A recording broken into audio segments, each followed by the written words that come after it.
آپ نے صرف امتیاز جلیل کو کامیاب نہیں کیا بلکہ آپ نے اپنی ایک آزاد آواز کو کامیاب کیا کہ آپ نے سچائی کو جھوٹ پر کامیاب کیا کہ آپ نے ظلم کرنے والوں کو ہرا کر انصاف کو کامیاب کیا۔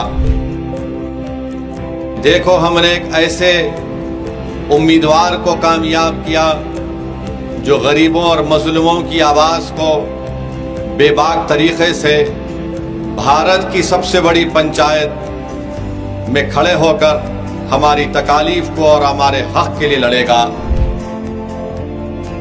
کہ کیا امتیاز جلیل نے کبھی ہندو مسلمان کو لڑانے کی بات کی؟ کیا امتیاز جلیل نے کبھی دلتوں پر ظلم کرنے والوں کا ساتھ دیا؟ یا پھر امبیڈکر کے ان خوابوں کو پورا کرنے کا کام امتیاز جلیل نے کیا؟ آج آپ کو یہ سوچ کر ایک تاریخی فیصلہ لینا ہے۔ آپ جانتے ہیں کہ 13 مئی کے دن پارلیمنٹ کے چناؤ کے متدان کا دن ہے، ووٹنگ کا دن ہے، اور ایم پارٹی کا نشان پتنگ کا نشان ہے۔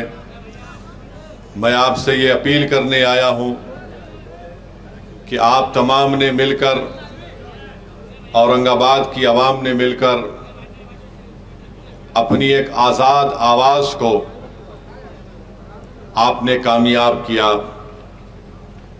20 سال تک کوئی اور اورنگ آباد کا ایم پی تھا اور ایسا لگتا تھا کہ آپ کو غریبوں کو، دلتوں کو اور جو لوگ سچائی کو بیان کرتے ہیں، چاہے وہ ان کا تعلق کسی بھی سمودائے سے ہو، ان کو لگتا تھا کہ 20 سال ہم کو بندی بنایا گیا، یرغمال بنا دیا گیا۔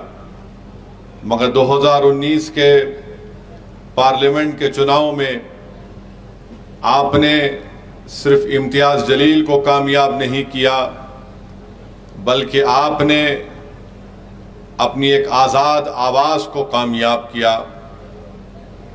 آپ نے صرف امتیاز جلیل کو کامیاب نہیں کیا بلکہ آپ نے سچائی کو جھوٹ پر کامیاب کیا۔ آپ نے صرف امتیاز جلیل کو کامیاب نہیں کیا بلکہ آپ نے ظلم کرنے والوں کو ہرا کر انصاف کو کامیاب کیا۔ 2019 میں آپ نے امتیاز جلیل کو ووٹ دے کر صرف کامیاب نہیں کیا بلکہ آپ نے وہ مظلوم عوام، چاہے وہ دلت ہو، الپ سنکھیک سماج ہو، غریب ہو، ان سب کو آپ نے ایک امید دلائی کہ دیکھو ہم نے ایک ایسے امیدوار کو کامیاب کیا جو غریبوں اور مظلوموں کی آواز کو بے باک طریقے سے بھارت کی سب سے بڑی پنچایت میں کھڑے ہو کر ہماری تکالیف کو اور ہمارے حق کے لیے لڑے گا۔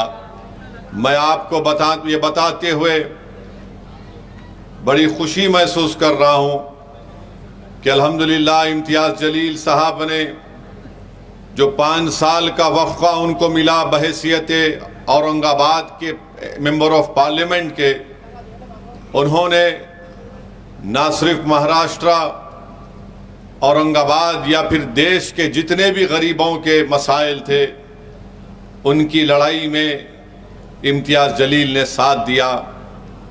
اورنگ آباد کی اپنی کانسٹیٹنسی کے لیے امتیاز جلیل نے، آپ پارلیمنٹ کا ریکارڈ اٹھا کر دیکھ لیجئے کہ سب سے زیادہ لڑنے والا اورنگ آباد کے غریب عوام کے لیے گورنمنٹ کی جو گھر کی اسکیم تھی، سب سے زیادہ لڑنے والے کا نام امتیاز جلیل تھا۔ پارلیمنٹ میں کئی سوالات امتیاز جلیل نے اٹھائے اور امتیاز جلیل نے اپنی بہترین دلائل کے ذریعے خود یہاں کے جو بی جے پی کے اب موجودہ منسٹر ہے ان سے پوچھتے رہے کہ بتاؤ تم نے اورنگ آباد کے میرے اس پارلیمنٹ کے شیتر میں کتنے غریبوں کو گھر بنا کر دیے۔ جب کووڈ چل رہا تھا تو اورنگ آباد کے اسپتال میں غریب پریشان تھا، مر رہا تھا۔